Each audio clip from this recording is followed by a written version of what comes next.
Hello everyone, I'm Rafael F. Bomosi Jr. I'm a cybersecurity graduate student at the Grand Canyon University. This is an educational video for CYB 630. Today, we're diving into Fair Information Practice Principle, commonly known as FIPPs. These principles form the backbone of privacy policy worldwide, guiding how organizations handle personal information. First, let us provide a clear understanding of what FIPS are, and I will discuss its 8 principles, which include transparency, individual participation, purpose specification, data minimization, use limitation, data quality and integrity, security, accountability, and auditing.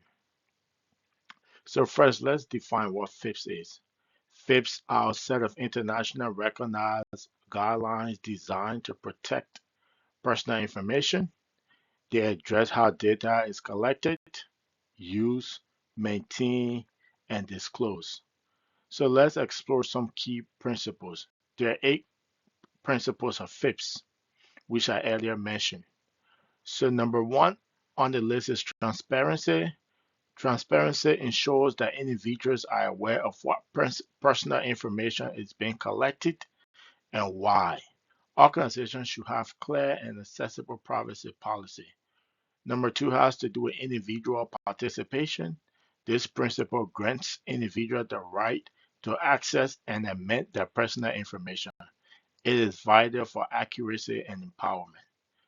Third on the list, we have purpose specification.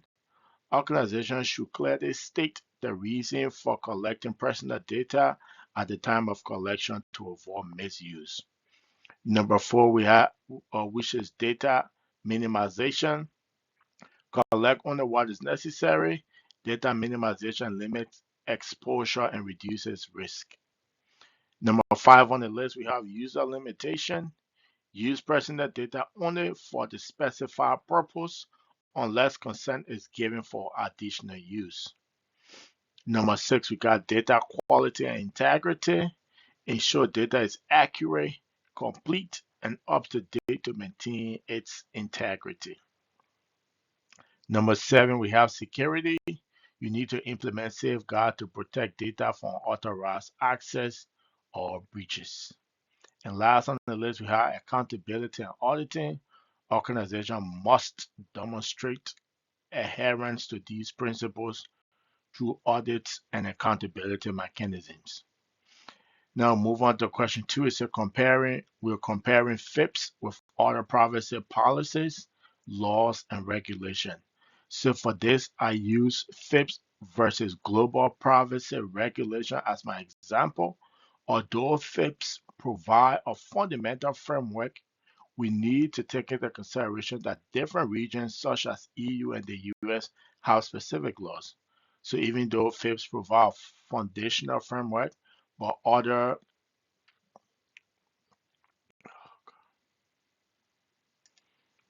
regions like the EU, US, and other regions, they have specific law.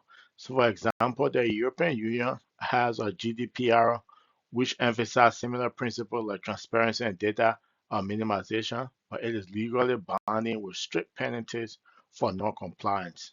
So in the United States, laws like the CCPA in California reflect FIPS, but cater to specific regional needs.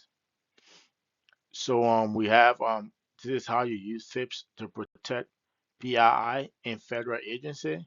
So FIPS can significantly enhance the protection of personal identifiable information, PII for short, in federal agencies. So here is how they can be implemented. Number 1, we have transparency. Agencies should have publicly accessible privacy policy and notify individual about data practices.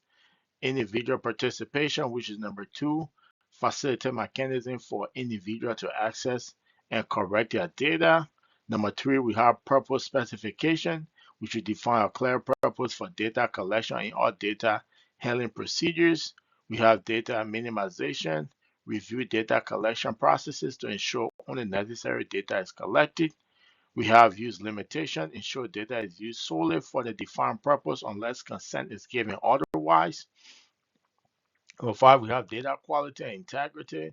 You need to regularly update procedure to maintain data accuracy and completeness. We have security. You need to implement robust cybersecurity measures to protect data from breaches.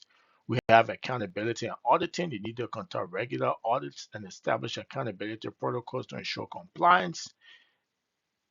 And that's the end. So, just in conclusion, in summary, FIPS are crucial in establishing trust and safeguarding personal data, whether you are drafting a privacy policy or working within a cybersecurity framework. So, thanks for watching my educational video for cybersecurity students, where I explain and provided you with a better and clearer understanding of fair information practice principle, FIPS for short. I provided its principles comparing it to other privacy policy, laws, and regulation. I describe how FIPS can be used in protecting personally identifiable information and how federal agencies can put each of those principles into use. So once again, my name is Raphael Bomasu Jr. I am a cybersecurity graduate student at the Grand Canyon University, and this was a presentation for our CYB 630. Thank you.